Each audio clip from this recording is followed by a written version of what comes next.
Welcome back. In this video, we are going to talk about molar mass. Please have your periodic table ready as we explore this. Molar mass is going to essentially be the mass of 1 mole of any given substance. We are going to learn how to use those decimal numbers on your periodic table to determine exactly how much 1 mole of a chemical weighs in grams. What is molar mass? It's basically the mass of 1 mole of a substance, and we always express it in units of grams per mole. Think of it as a conversion factor. While every mole has the same number of atoms, the weight changes because, well, it depends on what the substance is. For instance, a mole of sulfur weighs about 32 grams, but a mole of silicon would be a bit lighter, weighing 28 grams. To find the molar mass of a single element, you just need to locate the element on your periodic table and find the decimal number at the bottom of the box.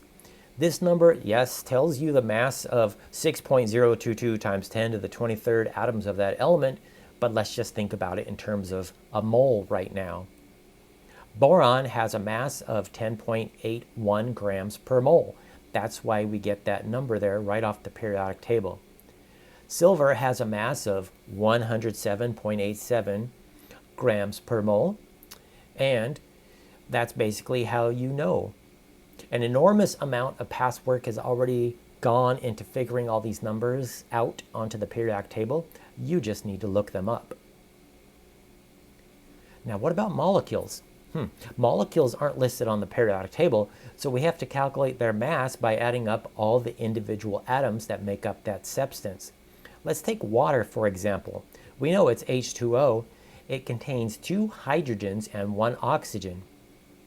First, find hydrogen on the periodic table, and then, of course, we multiply by 2 because of the subscript 2 in the formula.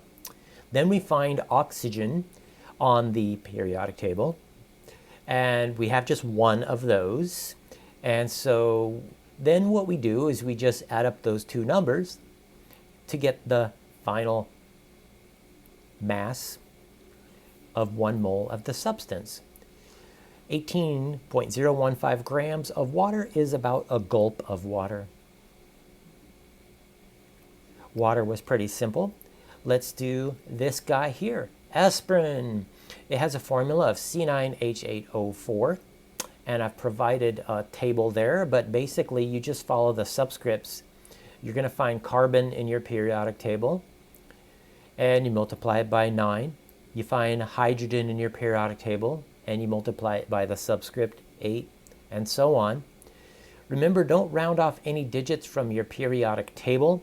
The numbers here might differ from your periodic table because it's different. Just use whatever periodic table you're using. And remember that we add up the total masses at the end to get the total mass of 1 mole of this molecule. It comes out to be 180.15. In summary, the molar mass allows us to count atoms by weighing them on a balance. Since we can't count an individual molecule of aspirin, we weigh out its molar mass instead. Now that you know how to find these values, ready to use them in the next video to perform actual lab calculations. For your note assignment, please try to calculate the molar mass of ammonia. Ammonia is NH3. Grab your periodic table, find the masses, add them up, and enter your result in the quiz.